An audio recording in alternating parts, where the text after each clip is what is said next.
The crimes you have in the north, the insecurity you have in the north is as a direct consequence of their own action. They groomed them. Al-Qaeda in the Maghreb, ISIS in West Africa, Boko Haram, Fulani headsmen, bandits, all of them. Who brought them to Nigeria? It's Fulani. Fulani brought them into Nigeria. El Rufai brought them in. Bauchi State Governor brought them in. Are you people deaf and dumb and stupid? When you come out and you pretend, oh, we are one Nigeria. Go and show me. Somebody was asking, where is the boundary, where would the boundary of Biafra begin? And I asked the fool, where did the boundary of Nigeria begin? People from Niger come in and go as they like. Most of these idiots are from Niger. They are building a pipeline to Niger. They are building a railway line to Niger. They are building roads to Niger. Whereas where the money comes from, which is Biafra land, we don't have those infrastructure. No, we don't. But you're taking our money. You come to Izombe, you come to Ohaji, you come to Ebema, you come to Aguleri, you come to Ebonyi. You take our resources, sell it, get the money, and now you're building the way to Niger Republic. And you want me to be happy with you? Clap for you. Oh, Nigeria is doing well. One Nigeria. I think you are insane. You come to my land, you take our oil, you take our gas, you take our manpower, you take everything, our VAT, our tax that we pay. You are now building a road from Katsina to Niger. Airport in Niger. Refinery in Niger. You take oil, crude oil from my land, you take it to Niger, you refine it, you bring it back to me as a refined petroleum. Or as PPS as you call it. And you're telling me that that country is viable. You're telling me that Nigeria should be supported. We are in one Nigeria. We are not going anywhere. And you're dying every day. Because those that they appointed to speak for you, they gave them money and positions. So that they will come out on the pages of newspapers to give the world the misleading impression that everything is okay, when things are not okay. Go through the statements of Ohaneze and see the contradictions in it. Nigeria is not working. We are marginalized. And then you come back and say Nigeria is one. We must stay in it together. Are you not foolish? These are the useless intellectuals that you have. On one hand, you say Nigeria is not working. You're marginalized. You are being discriminated against. You're suffering. They're killing you everywhere. And you come back to the same place and say Nigeria must be one.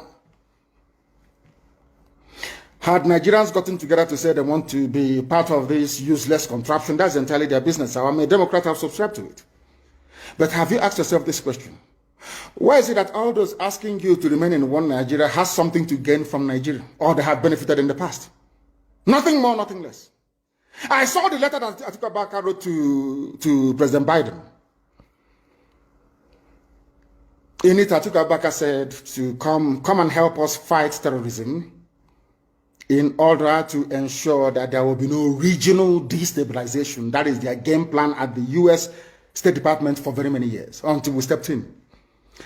They keep trotting out these lies. Once Nigeria breaks up, there will be destabilization in the entire region. I said it because you don't understand African history. Most of these people are not educated. When I say, they say I'm insulting them. No, I'm not insulting you. Most of you are not educated. In Africa, we are tribal creatures in Africa. In Africa, we are tribal creatures in Africa.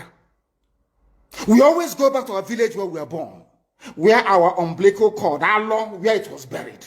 That's where we come from. That is why every Christmas, Easter, New Year festival, or August meeting, you see us migrating back to where we come from. And I keep saying these things to Africans, they don't understand it. They don't understand it. Everywhere in Africa during Christmas, if you like, be in South Africa, if you like, let it be in Kenya, you let it be in Rwanda, everybody from the capital goes to the village. If you go to Accra, the same thing happens. This past Christmas, if you like, go to Cotonou, go to Yaoundé in Cameroon. Everybody living in the capital cities of Africa, they go back to their villages. They go back to their tribes where they come from. Do they do that in the Western world? During Christmas, these people migrating from, oh, I come from Florida, I'm going to Florida. No, you don't. Because people come from where they are born. We come from where our ancestors were born. That is the difference between black people in Africa and those from Europe and other parts of the world. We come from, so if you ask somebody, where do you come from? He or she will mention their village. That is what makes us Africans. Very, very unique. If you destroy that, you're finished as a people. In Africa, we are tribal. First and foremost, we belong to our tribe where we come from. That is why our people need to appreciate this. Very, very critical. That Africa is restructured to recognize where people come from. All these artificial creations by Europeans, Nigeria, this and that, all that rubbish. That is why you can never ever make any progress for the next 6 billion years. You can never ever make any progress in the zoo. Why is it, if we are not tribal, why would the whole presidency come out, Fulani presidency come out and say, we are defending Fulani headsmen? A presidency of the whole of Nigeria, so to speak. It is because by instinct, we are tribal beings in Africa. That is why Nigeria is unsustainable. That is why the man from Ishekiri has to vote to say, this is where I want to belong to. That is why referendum is the only way forward. That is why Africa is poor. Africans must recognize that this is who we are. You cannot live in Lagos if you're an Igbo man. During Christmas, you start traveling to Sokoto. It's impossible. You must go to Igbo land. You must. That's where you come from. And if they ask you, oh, but you were born in Lagos, you will say, no, that's where my parents come from. They ask your parents will say, that's where my parents come from. They will keep going back until they get to perhaps the 100th generation. That is who we are. And nobody can change it.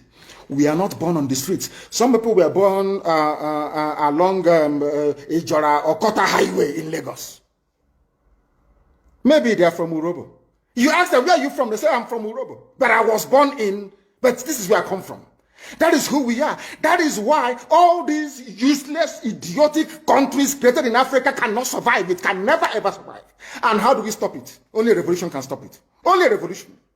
If you like, keep postponing it. If you like, keep putting it off forever and ever. Only a revolution can solve this very problem, because under a revolution, the powers that be, those that be making your life a misery, will be overthrown. Nobody will say it's a coup anymore. It is called popular uprising. Don't let anybody deceive you. Don't let anybody deceive you. And that is why today some soldiers are listening and they are resigning from the army.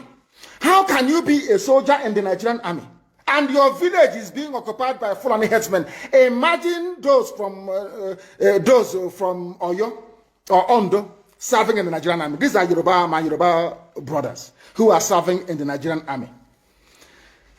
You are from Yoruba, you are serving in the Nigerian army, doing one Nigeria.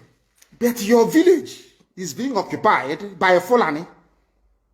The same people you are serving, or you claim you are serving, your village is under occupation by them. And to make matters worse, those you are serving under their flag, one Nigeria, and the Arabic inscription, or should I say the motto of Ottoman Danfodio, to tell you how foolish Nigerians are. You don't know that the Nigerian emblem, the army emblem of Nigeria, is the motto of Ottoman Danfodio that he used to conquer Hausa people. You don't know that it is there. That's what they're using. You are fighting under the banner of your conquerors. Maybe in Sambisa forest. And now they are sending their advanced strike force into your village. And you're doing one Nigeria. I'm a Nigerian soldier. I'm a Nigerian army. That is why I commend the 127 soldiers that have resigned so far from the army. If you don't do these things I'm asking you to do, you will, when the time comes, as I'm telling them now, remember 2015, remember 2014, remember 2013, I told you all these things. I told you what was going to happen, and now they have all happened before your eyes. You've seen it. I'm warning you now. If you're serving in the Nigerian army, and you think you're loyal to Buratai, you think I'm serving my Nigeria is not a fatherland or motherland to anybody. Nigeria is not a motherland or fatherland to anybody. Nigeria is purely a British creation. A British creation. Because if Nigeria was to be a nation or country, there is no way those that call themselves the presidency Asoro can come out to support illegality in Ondo State. Because they know they are doing it for that. Why do you think they want to avenge and revenge for Sir Ahmadu Bello? Why? They knew that Ahmadu Bello and his people, so to speak, were fighting for them. They understood that. At the time, the Hausa people thought that the Fulani was fighting for them, but today it's very clear. I asked you a simple question when I began. Are you hearing Hausa Fulani anymore? No, it's only Fulani, because they have taken over the entire corner. That is one thing you need to understand. People must begin to appreciate this. If you are in the Nigerian army and you're serving the Nigerian army, you are only paving the way for the conquest of your village, the rape of your daughters, and the abduction of your mothers. I'm telling you this. You are in the Nigerian army, yes. But what the Fulanis have got in store for you is to overwhelm and to conquer you. I feel sorry for those of you who are so